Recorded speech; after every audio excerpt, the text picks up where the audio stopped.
त्यामुळे आता मला सांगा, आपण उत्तर देण्याची गरज आहे? उत्तर त्यांनीच दिलंय. या ठिकाणी काल जी सभा झाली त्या सभेमध्ये पुन्हा तेच अपील, पुन्हा तीच कारणं, पुन्हा तेच मुद्दे.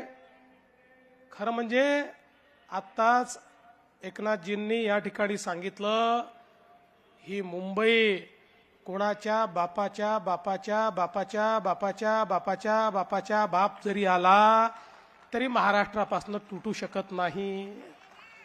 पण बंधू भगिनींनो, माझा तुम्हाला सवाल आहे, अरे तुम्हाला जर आज मराठी माणूस या ठिकाणी कुठेतरी अडचणीत दिसतोय, मराठी माणसावर खतरा दिसतोय, तर 30 वर्ष तुम्ही काय कंचे खेळत होतात?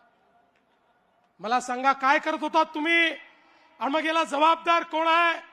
25-25 वर्ष या महानगरपालिकेमध्ये खुर्च्या तोडण्याचं काम तुम्ही केलं, आणि तरी जर माझा मराठी माणूस या ठिकाणी अडचणीत असेल, अरे चुल्लू भर पानी में डूब मरो, कहा वोट मांगने के लिए यहां आते हो.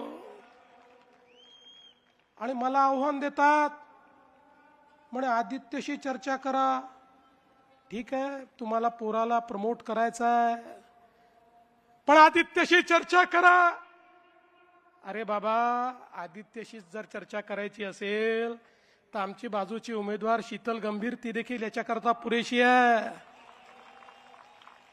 आज खुलं आव्हान देतो, उद्या दिवसभरात कधीही आदित्य ठाकरेंनी सांगावं त्या ठिकाणी आदित्य ठाकरे येतील, आमच्याकडनं शीतल गंभीर येईल आणि करूया चर्चा. आणि मग काय सांगायचं? मुंबईकरांकरता शेवटची निवडणूक, मराठी माणसाकरता शेवटची निवडणूक. बंधू भगिनींनो, ही मुंबईकरांकरता शेवटची निवडणूक नाही, ही मराठी माणसाच्या अस्तित्वाची निवडणूक नाही.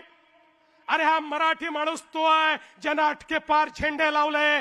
छत्रपती शिवाजी महाराजांनी आम्हाला असं सळसळत रक्त दिलाय. आम्ही अन्याय सहन करणारे हे मराठी लोक नाही आहोत. अरे आम्ही तर त्या ठिकाणी पानिपतच्या लढाईमध्ये लढण्याकरता गेलो होतो. ते संकट महाराष्ट्रावर नव्हतं. अहमद शाह अब्दालीने त्या ठिकाणी पत्र लिहून कळवलं होतं मराठ्यांना की तुम्ही केवळ सिंध, पंजाब आणि बलुचिस्तान हे माझा आहे म्हणून सांगा, उर्वरित संपूर्ण भारत हा मराठ्यांचा आहे म्हणून मी त्या ठिकाणी